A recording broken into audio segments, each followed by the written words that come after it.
ED విషయంలో రాహుల్ గాంధీని మాట్లాడే అర్హత నీకుందా? ఇతరుల త్యాగాల మీద రాజభోగాలు అనుభవించి కుటుంబం అంతా కూడా ఇవాళ దోచుకొని దాచుకొని మరి తిన్నదంతా కూడా బయటకు వస్తూ ఉంటే ప్రజలకు వచ్చి జవాబు చెప్పుకోలేక కాళేశ్వరం మీద బాంబు పెట్టిరంటారు. కాళేశ్వరం కూలిపోయినప్పుడు అధికారంలో ఉన్నది నువ్వు.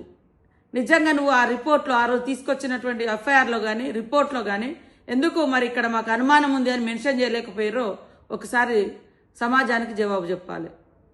అదేవిధంగా ఇవాళ ఈడీ భారత నీతిని ప్రదర్శించలేనటువంటి మోడీ ట్రంప్ నీతితో ముందుకెళ్తూ మరి భారతదేశ ఔన్నత్యం కోసం భారతదేశ ప్రజల కోసం మాట్లాడుతున్నటువంటి రాహుల్ గాంధీ మీద కక్షగట్టి ఈడీని ప్రయోగించి ఇవాళ ఏదేదో కుట్రలు చేస్తుంటే మరి మోడీ దగ్గర ప్రశంసల కోసం ఇవాళ సిస్టర్ స్ట్రోక్తో బాధపడుతున్న కేటీఆర్ గారు మా రాహుల్ గాంధీ గారిని, సోనియమ్మను, సీఎం రేవంత్ రెడ్డి గారిని కూడా మరి రకరకాలుగా మాట్లాడుతూ శునకానందం పొందుతూ ఉన్నారు.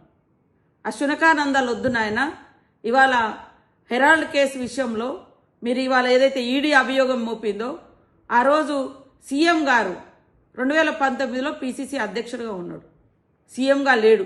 ఇక్కడ మరి ఈడీ ఎంటర్ కావడానికి అక్కడ మనీ లాండరింగ్ జరగలేదు, ఫెమా ఉల్లంఘన జరగలేదు, ఫెమా యాక్ట్ ఉల్లంఘన జరగలేదు, లేదా ఎకనామికల్గా కూడా ఏం క్రైమ్ జరగలే, ఫ్రాడ్ జరగలే.